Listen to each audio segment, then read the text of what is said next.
Bonjour à tous, heureux d'être à nouveau parmi vous après une courte interruption. Je vous parle depuis le pays des langes et des couches à changer, puisque comme je vous l'ai dit dans la dernière vidéo, ma fille vient de naître, ce qui m'est une immense joie. Voilà, je sors de ce très court silence pour faire une vidéo auquel vous aurez accès à côté pour continuer la série post-fin du monde, et puis pour faire une petite vidéo sur les gilets jaunes. Je n'avais pas du tout l'intention d'en faire jusqu'à ce que je sois ulcéré mercredi dernier par une émission, dans le cours d'une émission sur LCI qui s'appelait La Grande Explication, et où je voulais tellement être une espèce de Jiminy Cricket à l'oreille de tous les téléspectateurs, qui n'avaient pas besoin de moi au demeurant, mais enfin, pour leur dire toute la violence qui s'est exprimée à travers cette émission, et notamment dans les parts les plus discrètes et que nous autres sociologues ou anthropologues on regarde. Et je repense notamment à cet échange entre Maxime Nicole, Gilet jaune, et Emmanuel Vargon, donc la secrétaire d'État, qui on demande quel est son salaire, et qui répond, ce qui est tout à fait extraordinaire. Moi j'ai fait des études supérieures. Voilà. Il commence par répondre, moi j'ai fait des études supérieures. Vous voyez combien vous gagnez? Moi j'ai fait des études supérieures.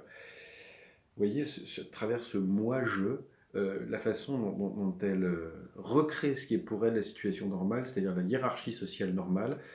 Moi, j'ai fait des études supérieures, j'appartiens donc à la caste des hauts salaires. Toi, euh, bah, tu n'y appartiens pas. Et pire encore, moi, j'ai fait des études supérieures, et plus loin, ça correspond à des responsabilités. Les postes que j'exerce correspondent à des responsabilités. Donc les travailleurs qui gagnent moins n'ont pas de responsabilité. Mais si les ouvriers qui construisent des bâtiments, si les éboueurs font mal leur travail, on meurt. Ça, c'est des responsabilités. Bon, enfin bref, peu importe.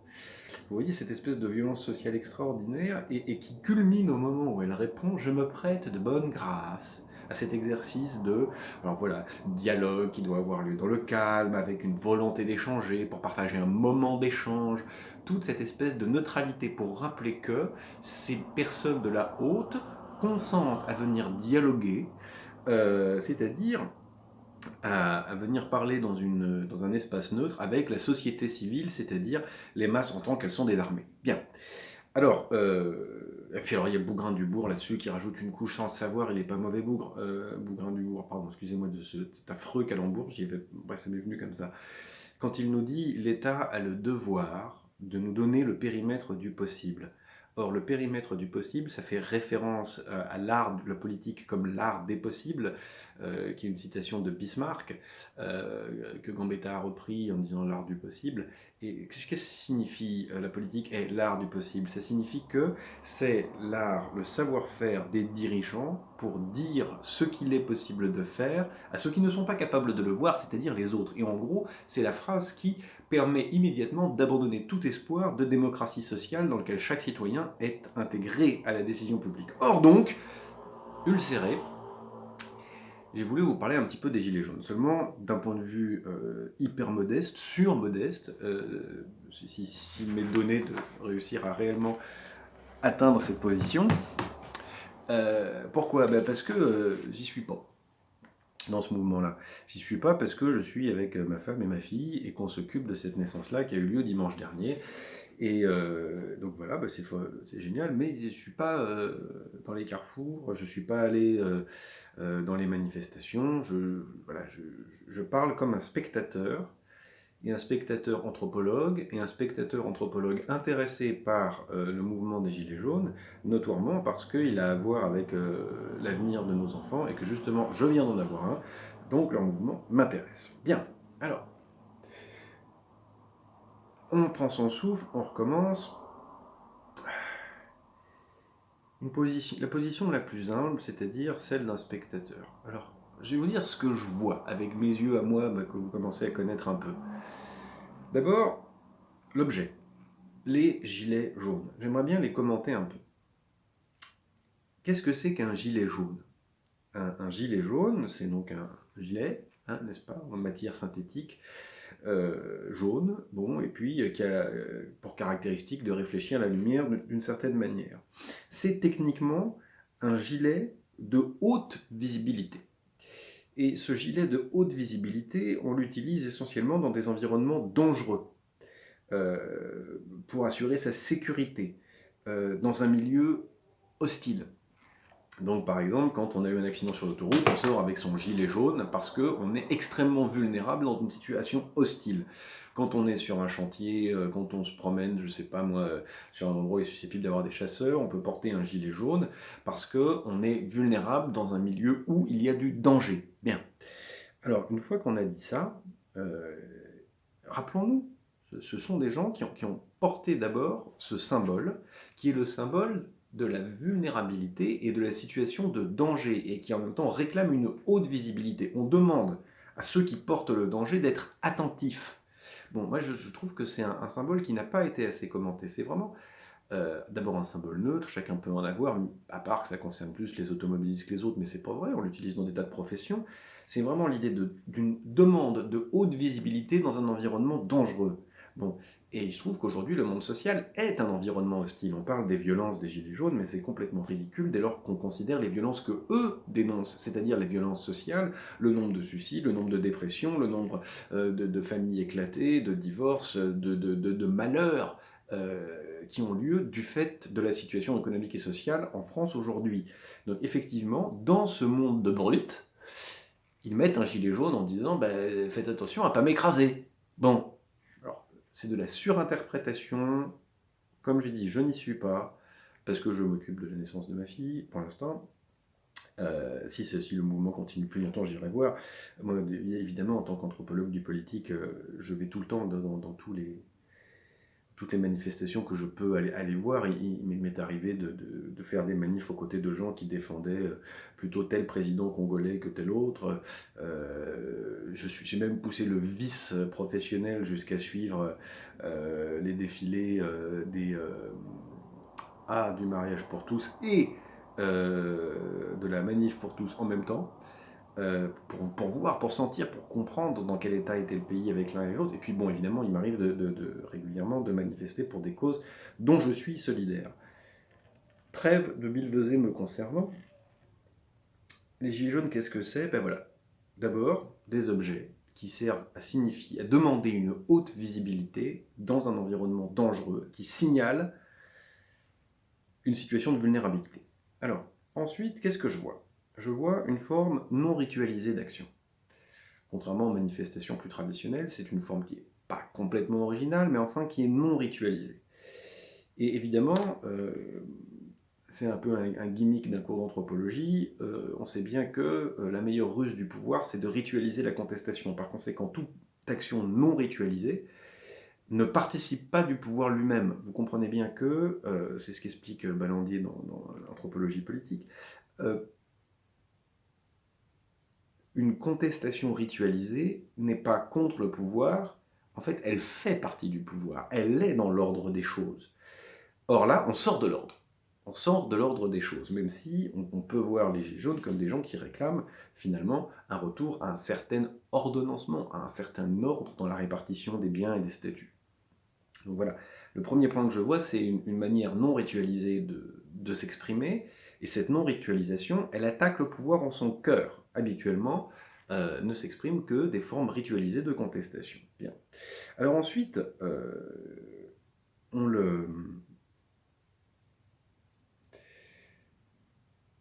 le pouvoir réagit avec beaucoup de gêne et beaucoup de violence. C'est un des autres faits qui m'a vraiment appelé à faire cette petite vidéo. Donc nous sommes aujourd'hui dimanche 9, samedi 8, il y a eu des manifestations, et il y a eu plus de 1300 interpellations pour environ 125 000 manifestants, si l'on suit les chiffres de la préfecture. Rendez-vous compte, ça fait plus de 10%. On a connu des manifestations à 1 million de manifestants, je ne sais pas moi, en 95. Imaginez, 1 million de manifestants et on en arrête 10%. Ça veut dire qu'on arrêterait 100 000 personnes. On est à un niveau de répression qui est en fait intenable, impensable, dès lors que le mouvement prendrait plus d'ampleur. Bien. Alors, effectivement,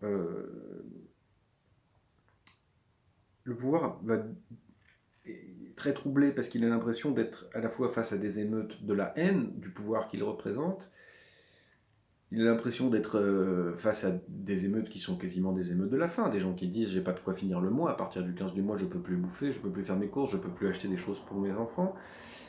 Et à partir de là se développe tout un discours extraordinairement dévalorisant, désubjectivant pour les Gilets jaunes. Encore une fois, je n'analyse pas les volontés, les revendications des Gilets jaunes, je ne les connais pas, je n'y suis pas allé. Évidemment que j'ai entendu, comme tout le monde, mais on ne peut pas dire les gens à leur place. En revanche, j'analyse la réaction du pouvoir et des médias. Et dans les médias et dans les discours des gouvernants, ils sont nommés consommateurs qui militent pour leur pouvoir d'achat, ou alors émeutiers, ou alors des gens qui expriment leur colère, c'est-à-dire des bêtes qui expriment leur colère, des gilets jaunes, des pauvres, des défavorisés, la classe moyenne, etc., etc. Tout ça pour ne pas dire un truc. Quand on dit des consommateurs, des émeutiers, les consommateurs, ils ont des associations de consommateurs, c'est pas eux qui manifestent. Hein. Évidemment, c'est pas tant le pouvoir d'achat dont il est question, c'est le salaire. Bon, mais enfin, faisons un pas en arrière.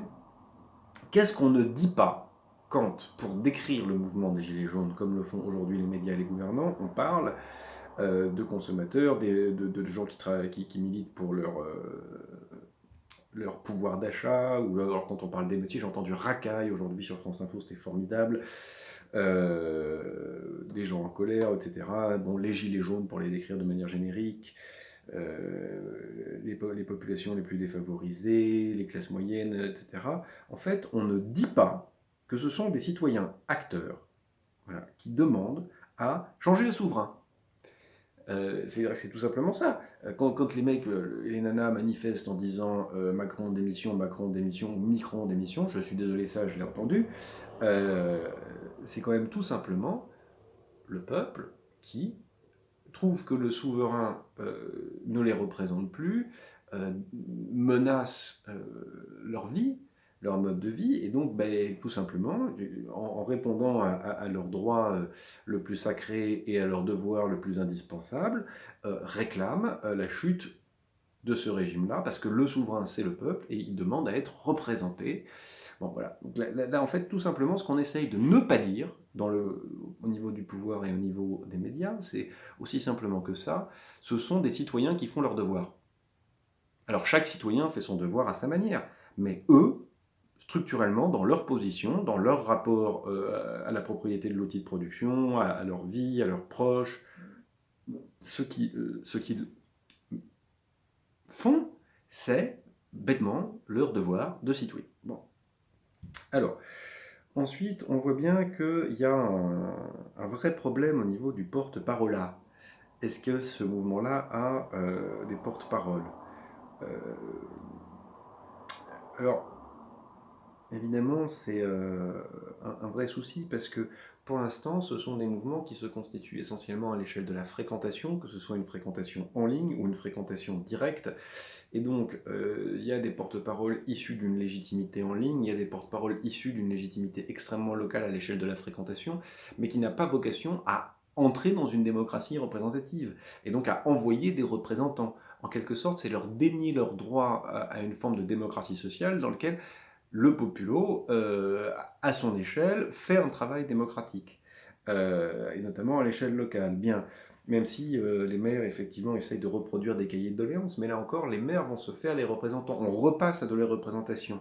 Toute la difficulté, c'est de faire vivre une démocratie non représentative, une démocratie directe, en quelque sorte. Bon, bien sûr, il y a certains gilets jaunes qui ont résolu le problème pour les gouvernants en disant bon, on va présenter des listes aux élections. Enfin, ça c'est un autre souci. Bien, alors il y a un autre truc qu'on dit peu. Notamment Mélenchon n'arrête pas de dire que avant il y avait des barricades et maintenant ce sont les ronds-points. Qu'à travers les barricades on bloquait les voies de circulation et qu'à travers les ronds-points on bloque les voies de circulation. Je ne suis pas tout à fait d'accord. ça me paraît juste, mais ça me paraît complètement insuffisant. Pourquoi? Parce que en attaquant les routes, les autoroutes, les péages, on s'attaque à beaucoup plus que de simples voies de circulation urbaine. On s'attaque à un macro-système technique, et pour ainsi dire, le macro-système technique principal qui permet à tous les agents économiques et techniques de fonctionner dans l'espace social français et économique français. Et donc, c'est en quelque sorte le macro-système technique primordial, premier, mère, souche. C'est à ça qu'il s'attaque.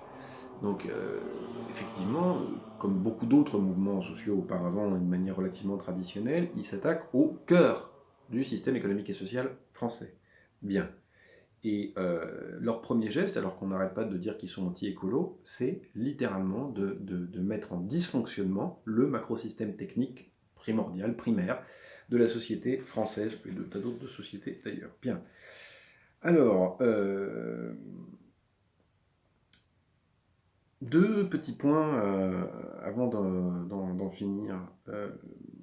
Cette démocratie sociale, cette démocratie directe, c'est précisément tout ce que détestent aussi bien les néolibéraux que les ordolibéraux. Le néolibéralisme, et notamment, c'est exprimé par Friedrich von Hayek, a une détestation, une méfiance immédiate par rapport à la démocratie, et ce qui a amené Hayek d'ailleurs à soutenir Pinochet et le développement de son libéralisme au Chili. Donc, voilà.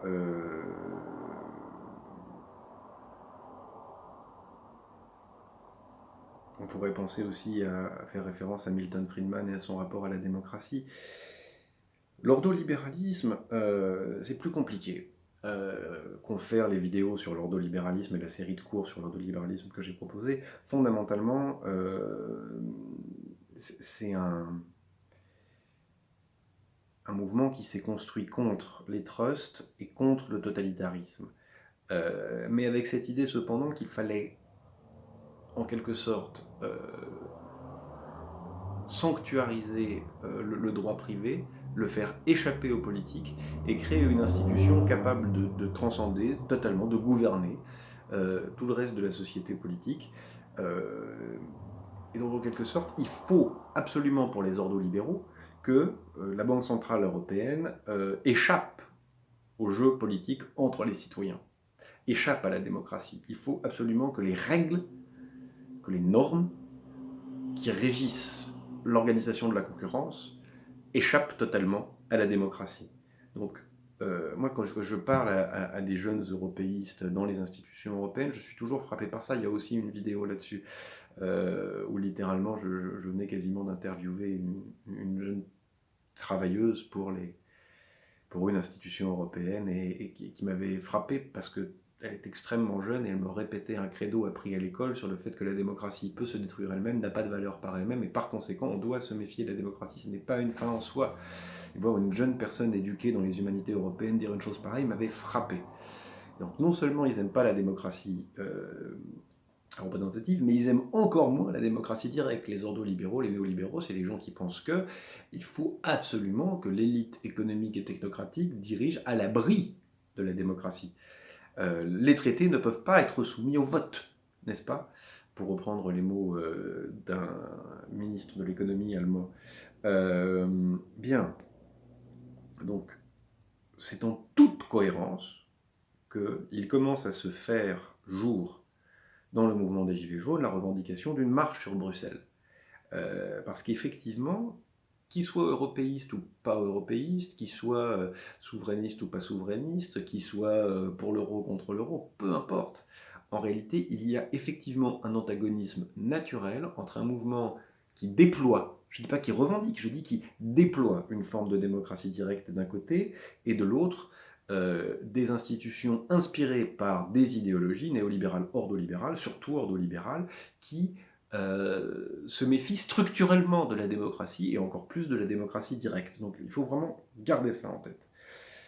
Bon, dernier point, et là je me livre vraiment à une interprétation, puisque voilà, c'est la fin, je m'y abandonne. Il me semble que il y a dans le mouvement des Gilets jaunes essentiellement un vrai refus de la vulnérabilité. un refus de la vulnérabilité sociale, un refus de la vulnérabilité économique, un refus de la vulnérabilité culturelle, médicale même on pourrait dire. Euh, et ce refus de la vulnérabilité, je ne voudrais pas en avoir une vision misérabiliste. J'ai l'impression que c'est plutôt un refus du statut d'agent économique et technique interchangeable, euh, et qui par conséquent, si c'est vécu de manière humaine, hein, l'agent économique et technique interchangeable, reformé à chaque fois qu'il doit changer de poste, etc., recyclé, on pourrait dire, euh, c'est de la vulnérabilité. Traduit dans les vies humaines, la réalité de la vie sociale, c'est que l'agent économique et technique interchangeable, reformable, recyclable souffre. Il souffre. Voilà. Pas pouvoir bouffer, être dans des moments d'extraordinaire tension en fonction des mouvements du marché du travail, c'est de la souffrance, c'est de la tristesse, c'est de la peine, c'est de l'alcoolisme, c'est du divorce, etc., etc., etc. Et donc, il y a un refus de la vulnérabilité. Et par conséquent, qu'est-ce qu'il demande au-delà de tout simplement la somme des revendications qui peuvent s'exprimer ici et là, et notamment la revalorisation du SMIC, le retrait de toutes les taxes, la démission de Macron, etc. etc. Moi, ce qui m'intéresse plus globalement, en quelque sorte, tout ce qu'on peut dire sans les avoir fréquentés, étudiés et discuter avec eux, euh, ce qu'ils demandent, c'est tout simplement de revenir à leur statut de citoyen. C'est-à-dire des gens capables de revendiquer pour avoir des droits et pour avoir de nouveaux droits. Et pas simplement des agents économiques et techniques avec qui on vient dialoguer. Hein, voilà.